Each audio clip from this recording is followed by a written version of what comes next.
4 years ago on episode 228, I featured two companies, Swarm Technologies, which was later acquired by SpaceX, and Bloomfield Robotics, which just recently was acquired by Kubota. Bloomfield's Mark DeSantis rejoins me on today's episode to talk about his whirlwind ag tech journey and his current thinking about the future of agriculture. The team came to kind of this concept of this sort of Venn diagram where you have autonomy, robotization, and digitalization. And at the center of it, they slightly overlap. Mark says the deal with Kubota worked because of their shared visions for where agriculture is headed. The equipment providers in particular will go deeper into the farmer's world, into the activities that are normally done by the farmer. And the farmer will choose to what extent they can contract out these services. Although he sold the company this year, Mark is more bullish than ever about the future of ag tech. I think the next wave, and I don't mean in 5 years, I mean like now, this idea of taking that sensing data and allowing robots, machines to act with us and collaborate with us to do all kinds of amazing things.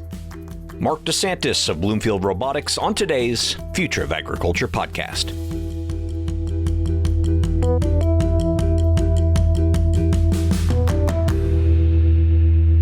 Hello, fellow ag nerds. Thanks so much for joining me for another episode of the Future of Agriculture. My name is Tim Hammerich, and every week you and I get to hear from the founders, farmers, innovators, and investors, the people shaping the future of the ag industry.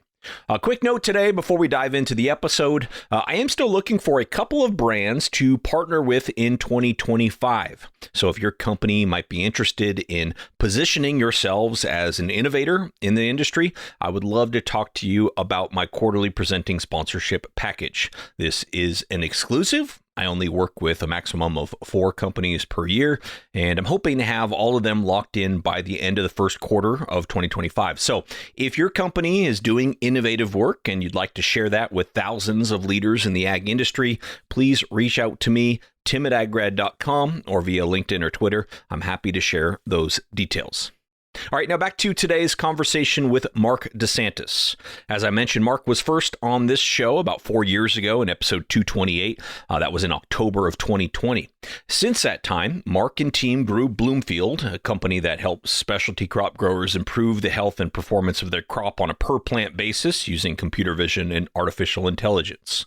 Then this past September, it was announced that Kubota had acquired the company. I wanted to invite Mark back onto the show to talk about that whole experience and his current views on where autonomy and robotics and digital ag might go from here. Mark led Bloomfield through the acquisition and is now a consultant to Kubota. Prior to joining Bloomfield in 2019, he was previously co-founder and CEO of RoadBotics, which was acquired by Michelin. That company assessed roadway infrastructure using AI, so he's been in the space of using AI and robotics for real-world applications for a long time now. He's also an adjunct professor of entrepreneurship at Carnegie Mellon University. I'm going to drop you into the conversation here where Mark is providing more background on what Bloomfield does for growers of specialty crops, especially crops like grapes and blueberries. We use AI and imaging to inspect the health and performance of specialty crops one plant at a time. And that is a camera that sits on really any kind of vehicle that exists on a farm. So long as the camera is on that vehicle, the vehicle's moving up and down the rows, the camera's imaging everything it sees using its own light source and dual lens so you can see depth. That data then, including the geolocation of the plant that it's looking at, allows the grower to know the condition of that plant, whether it's in a vineyard or orange grove or blueberries, whatever the plant may be. It's doing things like counting grapes, size of those grapes, leaf density, all the things that a grower would look for if they were standing right in front of that plant. So you're basically putting a camera on a vehicle. That vehicle might be doing something else. In many cases, the cameras are attached to vehicles pushing and pulling things on that farm, doing other work, and they're just incidentally collecting the data. And the number of ways you can use that data actually just was surprising to us. Initially, we thought, well, we're going to just collect a lot of data about that farm, and we're going to collect it regularly, and we'll be able to do very accurate yield prediction. And that was kind of the holy grail that we started off pursuing. along the way, customers would say, well, actually, I need to know when to do de-leafing. I need to do shoot thinning. I actually need to know once we've picked the blueberries, or rather before we harvest the blueberries, where should I send the people who are going to pick those blueberries? For example, in Peru, we have a grower, one of the largest in the world, a blueberry grower. They have 10,000 employees on this farm. Despite that number of people, it's just a whole lot of land. And when they harvest blueberries, the blueberry plant itself is continually evolving. So a single plant will have flowers, blueberries, and blueberries not ready to pick. And the harvest window is just a few days. And so I need to know exactly where to send people at exactly what bushes to harvest. If I don't, I lose 20, 30% of the value of my crop. And because it's so vast, no one really knows. Now they do. So they can send people to exactly what bushes need to be harvested and when. And then they scan the bush just after the harvesting to know how productive the harvest was. So you start to use this in clever ways that really even we didn't anticipate.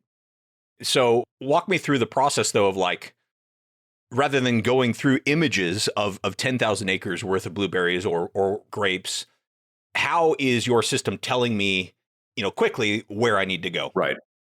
Well, this has always been the challenge of how do you present so much data? Imagine this. You're looking at 10,000 acres with a microscope. And so you literally we can see a single berry and a feature on a berry. So you essentially have a microscope, but you can look at every plant in the orchard. So how do you present that to the grower? Well, what you do is you allow the grower to do something like these LLMs that are out there now. You allow the grower to ask questions. What's the average size of my blueberries on this row? The number and variety of things you can ask it are infinite. It's now a knowledge base of the condition of every plant in your vineyard. Could you ask something as general as which areas of my blueberry farm are most ready for harvest? Yeah, let's talk about that because it's interesting. Every farmer has their own recipe. So some growers like to pick berries at a certain color, size, a little bit lower, higher threshold than the one down the street. The grower sets that threshold. So essentially, they can set a threshold per bush that says when these blueberries reach above this threshold, that is the number of blueberries, the color, the size, when they reach a certain level of, let's call it ripeness, signal me to pick that bush. Done. So now you see in a sense, you look at a classic heat map that all farmers have, but that heat map is derived from berry level knowledge. So when the grower says, tell me which bushes to harvest, it's literally saying that bush, that one, the one 3 down. So that level of specificity allows the grower to then deploy their resources in that way. Another example.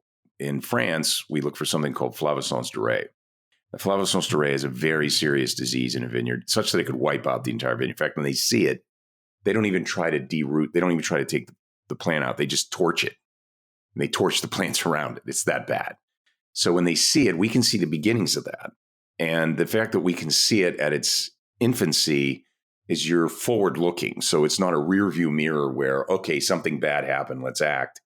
It's a forward-looking view of this is potentially bad, go look at that. So in many instances, the grower will use it as a preemptive kind of tool to say, we need to go over there and see closer what's going on. And it's amazing, Tim. It gives the growers a kind of a greater sense of control, essentially, is what I used to say. We give you more control.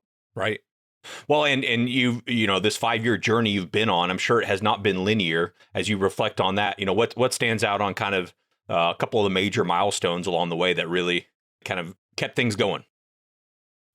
Well, can I make a recommendation to any entrepreneur out there? Do not start a company in a pandemic. That is one thing that I would strongly recommend avoiding. It is not an easy thing to do. And I was fortunate to be invited to join the team. I did not found the company. It was founded by George Cantor, who was a professor at Carnegie Mellon, and one of his grad students, Tim Muller-Sim. And they had founded the company. And I had just left sold a company that was in the business to Michelin and had been in the business of using imaging to inspect road surfaces. So I had a familiarity with using imaging to replace human inspection, but it was just happened to be asphalt and concrete. And I vividly remember this. I didn't know these guys. So I was called into their conference room at Carnegie Mellon, and somebody said, hey, they have a company. They want to talk to you because you did this thing with asphalt and concrete. Fine. And I wasn't particularly interested in going and joining another company. I just was kind of pretty exhausted by the one I just left. And they showed me a picture. They didn't even say, they said hello, and they started the presentation. And they showed me an image, and it had a grape in a bounding box. And I remember my first reaction before they said anything else, I said, I'm in. Because I knew what they were doing. I said to them, I said, I know what you're doing. You don't have to tell me. You're inspecting crops. And they said, yeah. And you're probably geolocating that crop. And then you're probably telling the farmer everything that's going on with that plant. Yep. And that was what I did with road surfaces. So I had some familiarity with that.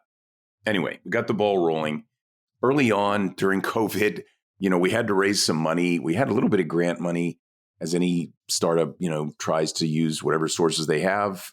And within the first 12 months, we had somebody, we had a customer experimenting with our tool. It had just so happened it was a baby vine grower in New York State in the Finger Lakes. And Dennis was an interesting guy. He was very gracious. He paid us a little bit of money to try this out.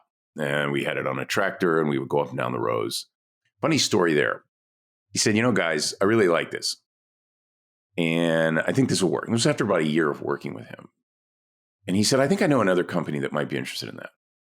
And I said, oh, what would that be? He goes, oh, that's Welch's. And I said, well, Welch's? And I was like, well, yeah, I'm the chairman of the board. So if you want to get a pilot customer, you get a customer who's the chairman of the board of a big grape grower. But anyway, that got us rolling. We originally started on wine grapes, California. We made a bold move to go to France very quickly. We raised a little bit of money along the way. We took some big risks. One of the challenges in AI, everyone knows this who has your AI company out there, is your machine needs to learn. And the only way it learns is data. And which means we had to get camera and plants coming together. We had to be looking at plants. And if we're not looking at plants, our technology is not evolving. If it's not evolving, we're dead in the water. So we had to make commitments that we believed we could fulfill before we had the capacity to fulfill them. Welcome to entrepreneurship, right? And we had to do that repeatedly. And so for the first 3 years, we were doing wine grapes. We moved into table grapes. It may seem like a minor thing to the listener. What's the difference? But the fact is they're trellised differently, and the structure of the plant is different, and the priorities are different. So, it's all these challenges of the physical structure of the plant. But along the way, one of the big moves we made, which was a big risk that the team agreed we need to make, is and again, this may sound kind of silly to the listener, but in blueberries, we started to get pretty good in grapes, particularly table grapes.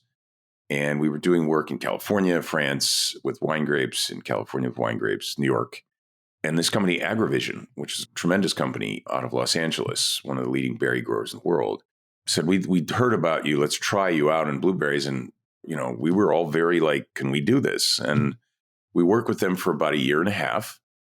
And really, we didn't have a lot of resources. So we just made that commitment again. And it paid off big time.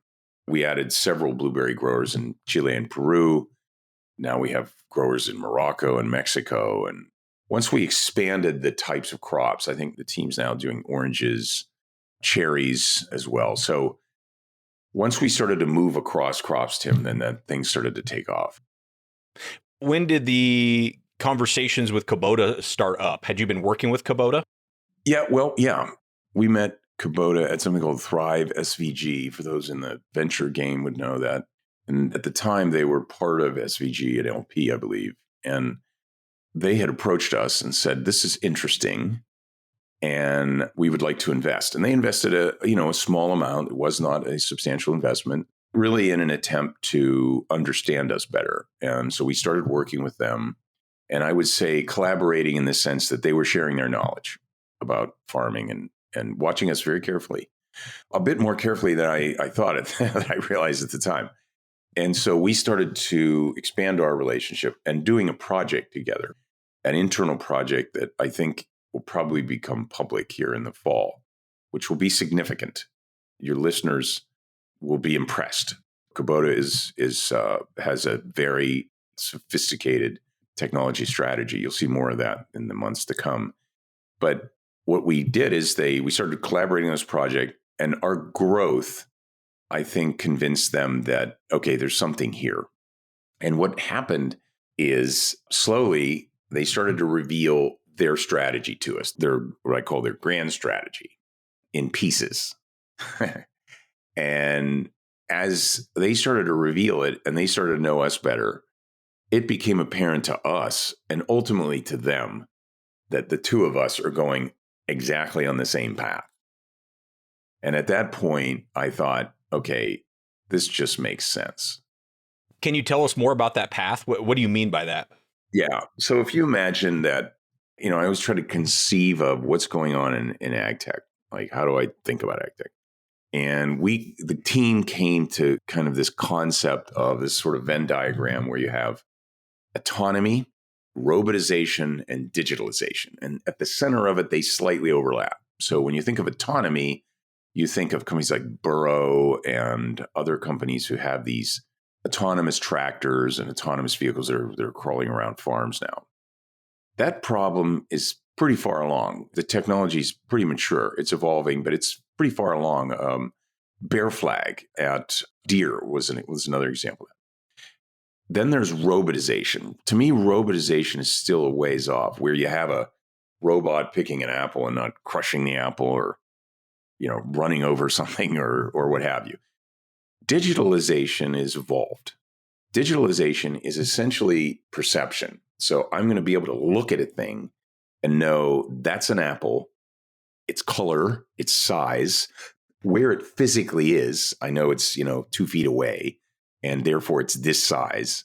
So that perception piece and turning that plant and everything on it into a digital artifact. Well, Kubota's been thinking about this and pursuing this for a long time. And they envision a time when a farm will be completely robotized, autonomized, and digitalized. And the farmer will be, in a sense, in my language, like a prime contractor, managing the work of this outsourced resource. Now, in my mind, the farmers will always own the land. I don't imagine that tractor companies will be buying up farms and getting directly into farming. I don't see that. I don't see John Deere buying millions of acres growing food. But they will go, I think, the equipment providers in particular will go deeper into the farmer's world, into the activities that are normally done by the farmer. And the farmer will choose to what extent they can contract out these services. Some farmers will want, if you will, the full boat. And that would include everything that one company or maybe 2 or 3 can provide. And the farmer is just managing a lot of data and doing it in a pretty sophisticated way. There'll be other farmers who will retain some of the activities that are currently done only by the farmer. Some of those are physical activities. Some of those are sort of transactional stuff. And that will be retained by that farmer for different reasons. And so Kubota will be providing, in a sense, I don't want to speak for them, but farming as a service. I mean, there's no other way to put it. It's farming as a service, because you take a person out of a cab, you take them out of the need to be physically present on that land, and you're, in a sense, contracting a lot of that out. Now, it's a dream. But I think that's coming. Like the magic question would be when. It sounds like in that Venn diagram, the robotization is the part that's furthest, not behind, but going to take the longest to get to where the center of the Venn diagram exists. What kind of timeline do you think that's happening in? Depending on what day it is, I would predict. I used to think 2-3 years ago when we were sort of doing this, because we actually had our own, I should say, Tim and George had come up with this thing called the Robotics, which was an actual autonomous vehicle that had arms. And who are Tim and George? Tim and George were the co-founders. George Cantor is, again, the professor at CMU, and Tim Muller-Sim is grad student. They'd come up with something called the Robotics, where they actually had a robot that was autonomous, moving around at sorghum plants. But I think the challenge with robots is people had tried to build a general purpose robot. So I can build a robot that can pick grapes, pick apples, pick corn, all this stuff. And you can't. The plant structure, scale of the farm, the manipulation, all those things are unique. So something that can pick tomatoes in a greenhouse probably wouldn't work in an apple orchard, that sort of thing. Yeah, it needs to be optimized for that system. Exactly. And as a consequence, you also have the issue of, yes, indeed, it saves on labor, but this thing is a big expense. And the fragility of the equipment, all those things are not yet there. But I'm going to make a prediction that in specialty crops, within 10 years, more than half of specialty crops, harvesting will be done by robots within 10 years. I really believe that. And the larger farms, what I would call the industrial growers, that's going to be done by robots within 10 years. Well, yeah, I was just at Fury USA and went to Advanced Farm. We hosted an event out at their facility where they showed their apple picking robot. You know what the eye-opening part for me was, this is off topic, I'm sorry, but was they've built a replica of an apple, trellised apple orchard, and the apples are heavy, but they hang by magnets. And so they have their harvester go through and pick it all. And there's a bunch of people at this event. I don't know, they had 100 people or something. They said, okay, now to show you like how much work that is that robot just did, now we have to go put them all back up. And I'll tell you, like, definitely, like, it was an immersive experience to realize, like, whoa, these robots, they may look like they're going slow. They're doing a lot of work. It's pretty amazing. And I think I will say this too, to put a sort of sharp point on this, is I think people have been, have been at this 5 years. And from talking to people who've been at it a lot longer than me, there's a bit of skepticism amongst people like, okay, Mark, you don't understand. You've been here 5 years. I've been here 20. And I've been hearing this robot thing for 20 years. I've been hearing this AI thing for 15. And so please, with the predictions. And I'm telling you right now, I'm going to say this, it's coming. I can say anybody who's skeptical, I want to assure you, this is different. It's coming, and it's coming strong. I can see that from our relationships with our customers, from our experience with our partners. It's coming. Yep. No, I absolutely agree. Because I think we're not just talking about, isn't it cool that this robot can do this? We're talking about, how many hours worked on actual farms, how many farms these are on every year, partnerships between Deere and Gus, or partnerships between Kubota and, well, not really a partnership, but acquisition of Kubota and Bloomfield here. So yeah, it is happening. We're past, like, isn't it cool that technology can do this, to like, here's what's actually like making it happen. And speaking of that, how much can you share with us about the acquisition of Bloomfield, between Kubota? I know these things always have certain, sensitivities about what you can and can't share, but share with us as much as you can about this. There's a lot of entrepreneurs or aspiring entrepreneurs that would love to hear as many details as you can share. Yeah. Well, they approached us, the conversation really started this year, and the conversation, it became pretty clear as they revealed to us sort of their bigger vision for their company. And as I said earlier, that became something that made sense to us, because the founders really were keen that this technology make a difference in farming. It wasn't just about, let's sell the company. It was, is this going to make a difference?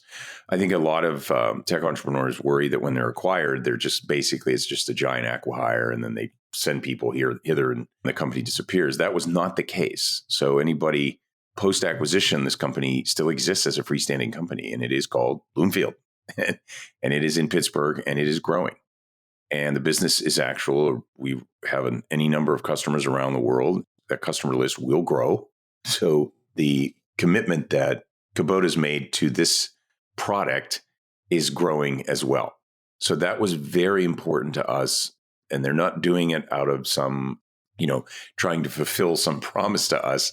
That was their interest, was to continue it as a going concern. And it is. The other thing is they believed that this technology fits in, could be kind of a centerpiece of this digitalization of the farm.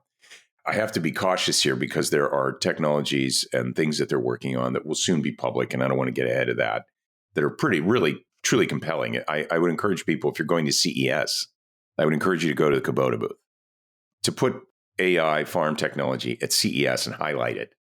Then something interesting is going to happen. That's what I can tell you.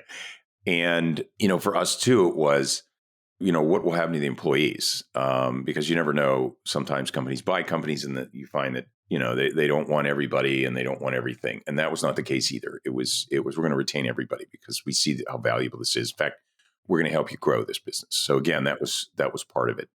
It was a very fair deal to the investors, of whom we had multiple strategic investors, actually. So Kubota was not the only what I call strategic investors. We had a company called Onio, which is a very large French company, and it's a holding company that owns, among other assets, Remy Cointreau, if you like your Remy cognac. It's a very large company. They also own Seguin, which is the largest barrel manufacturer in the world, and Diem, the cork manufacturer as well. And they were very interested because of our work in vineyards. And then Oppy, for those who know OPPY, Oppy, which is a subsidiary of Dole, which if you buy your Ocean Spray grapes at your local grocery, Kroger's or Whole Foods, you probably purchase their products. So everybody felt good about it. And it was ultimately, it was a pretty easy decision. For those who are considering this, if you've been approached, expect a process of due diligence. When a very, very large company buys a very, very small company, the process of just that every public company like Kubota has to go through to acquire your company is pretty involved. And so for those entrepreneurs contemplating this, be prepared for a great deal of work, of detailed work, to be able to provide the due diligence associated with that. But in the end, it turned out to be a great for everybody. Yeah, very cool. Very cool. And now you stayed on as a consultant for now, is that right? Yeah. They've asked me to help them with the transition. And maybe if I see some other wonderful companies out there, to give them a look. And I encourage, your listeners, if you're listening, it's Mark at Bloomfield AI. If you think you could partner with Kubota and you think you could, given what you know about Kubota and where they're headed and what you're doing, if you think there could be a value there, I'm happy to have a conversation within. Share what I know, and maybe if there's something there, I can share your material with Kubota and see if there's a basis for a relationship. I would say something else too. I want to comment on for those listening. Well, first of all, let me say this, Tim. You do an incredible service for ag tech. I've been in different industries. I've known no one who has the kind of influence you have in this industry that they have in their industry. Nobody. I mean, you had us on your show when we were just trying to figure out where things were. And you made a difference for us by bringing us on your show. And I listened to your podcasts, and they are fantastic and they are thoughtful. And you are changing agriculture. I want your listeners to know that you are doing incredible work for ag tech, truly. Well, I appreciate it. I look at it as like I kind of get a front row seat on what's happening. And it's fun to get people like you on that are making it happen and to share. Yeah, and I would want to say something too about the investment climate for ag tech, if I may. Can I comment on that? It was challenging. I came from different industries, energy industry, infrastructure, defense, online education. I'd raised money in all those markets. And those markets, investor markets, are fairly mature. They include a lot of what I would call generalist investors, venture funds, many of them you've heard of. Ag tech's a little different. Ag tech is still emerging as a industry from a capital supply standpoint. And to a large extent, I think more than any industry I've been involved in, the strategic investors fill a void that normally is filled by venture capital firms. There are some very good ag tech venture capital firms out there. There just aren't enough of them yet. And I think there were what I would call drive-by venture firms back with the vertical farm craze, which I think hurt ag tech a little bit because a lot of them got into it and thought vertical farming is ag tech. And a lot of non-ag tech investors got in as a consequence, got burned, and said, well, I'm not going to do ag tech. I'm not going to do that again. And the irony is, and this is my big point here, is I think if I'm an investor looking at opportunities to create great wealth, now is the time to get into ag tech like never before. And I say this to everybody. There hasn't been a lot of M&A. Let's just say that. Hadn't been a lot of M&A like there is in other industries. That's going to change. the technologies, the family of technologies we were talking about earlier, have finally converged and they work. Farmers have been experimenting with these technologies for years now, for a few years, and they know they work. The big players in the industry, the Kubotas and John Deeres and Bayers of the world, all the big players are looking at that and they see that too. And they're getting in, and there's going to be a competition between the big players to see who, in a sense, controls access to the farmer. So for all those ag tech brothers and sisters out there doing your thing, I want to say to you, hang in there, because now is the time. All that sacrifice you've made over the years, now is the time where I believe there's going to be some major payoffs for all that work. And there's going to be real money flowing into this industry like never before. So that's my basic view. And I would not have said that 2 years ago, and certainly would have said it 5 years ago. But now I say it freely. It's happening. Okay. You're getting me all fired up here, Mark. I love it. Yeah, no, thank you for saying that. And I know we've got, about 20 minutes left here. I do want to talk about AI as well, because I know obviously it's something you've been working with for years, much longer than Bloomfield's been around. But I also know you're still learning, because I saw a post you made about just recently going through like an AI education course of some sort. So tell us about, where do you think we are today, and what excites you about where AI is going to commercialize on farm?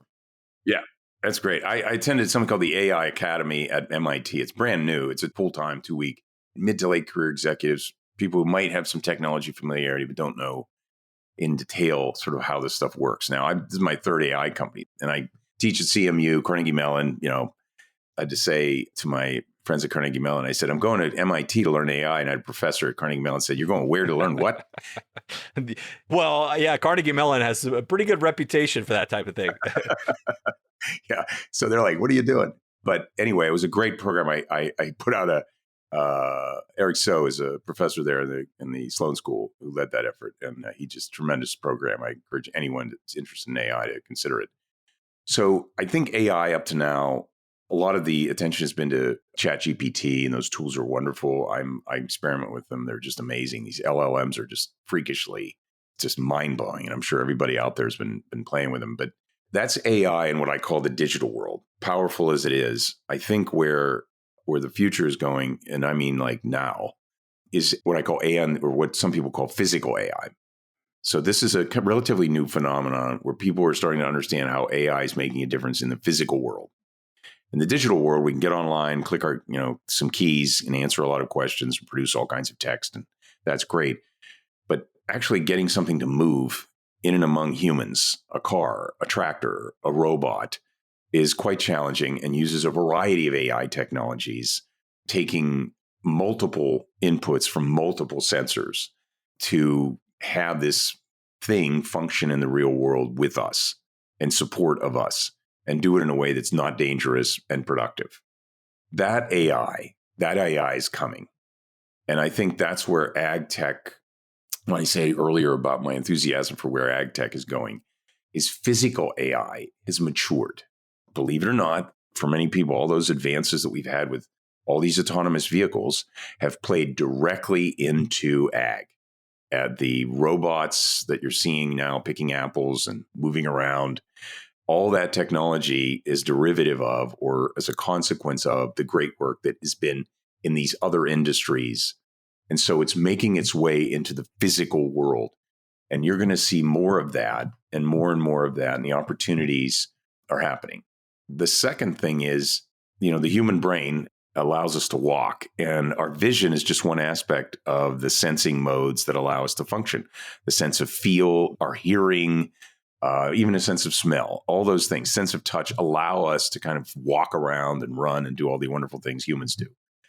AI is getting to the sophisticated to the point where it can take in multiple sensor inputs, something called multimodal sensing, where it's taking multiple disparate sensors, kind of fusing it like our sense of hearing and eyesight and all these other things are fused in our brain. No one's quite sure how that works, but it works.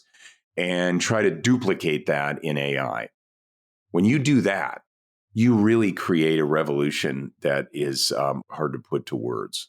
And that's really where I think the next wave, and I don't mean in 5 years, I mean like now, this idea of taking that sensing data and allowing robots, machines to act with us and collaborate with us to do all kinds of amazing things.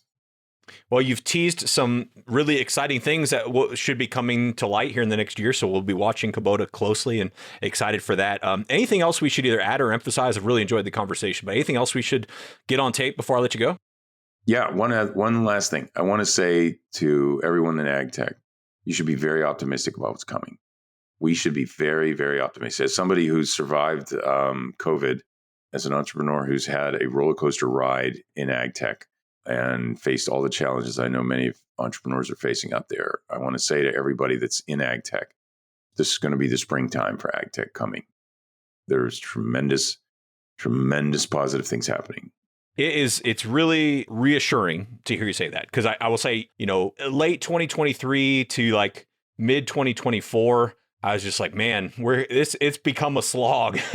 It's become a slog. Winner. But I've kind of turned a corner myself too in the last, I would say, 5 months or so of like, oh, I'm really excited about what's here and what's coming.